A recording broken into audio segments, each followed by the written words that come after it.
Here we have perhaps one of the best examples of the policy. Ito yung polisiya na tinaguyod natin nung ako ay umupo bilang Pangulo. Dahil hindi ko makalimutan yung kahirapan na dinaanan ng buong Pilipinas, lahat ng Pilipino, lahat ng buong mundo, nang dumaan nung nandito yung pandemic, yung COVID. Marami tayong nakikita ng mga kaso na hindi na umabot sa ospital.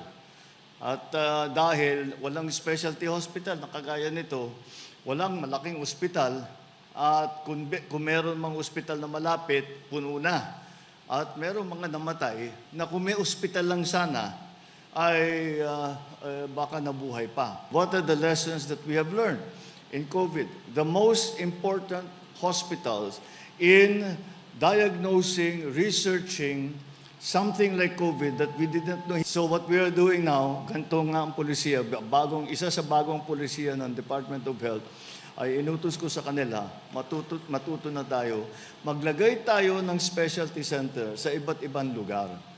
Para naman, kapag may sakit at kailangan mapunta sa isang specialty center, ay hindi pa kailangan lumipad pa o pumunta pa. Mabuti pa nga nasa Luzon kayo. 10 oras, at least makakarating kayong Maynila.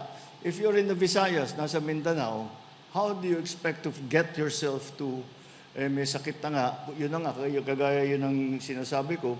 Yung iba doon, hindi na umabot sa ospital at sayang naman yung buhay nila. At kung may ospital lang, ay baka nabuhay pa.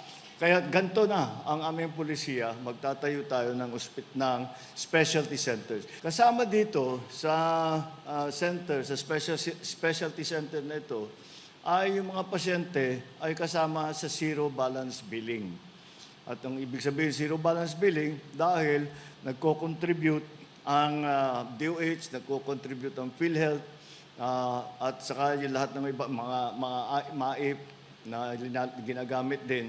Ito lahat-lahat para yung pasyente, basta't sila ay basic service lang at saka ward patient, ay hindi na sila kailangan magbayad ng kahit na ano. So all of this is kailangan talaga natin at patuloy natin ginagawa at nagpapatayo tayo. As of now, we are targeting 349 specialty centers by the time I leave office in 2028. And like I mentioned, we will continue magtuloy-tuloy ang ating palawak ng health benefits na nanggagaling sa PhilHealth. So it is very important because we have to have a healthy society para naman tayong lahat makapaghanap buhay na mabuti, para naman makatulong tayo sa mga pamilya natin at yan lang naman ang mga hangarin natin.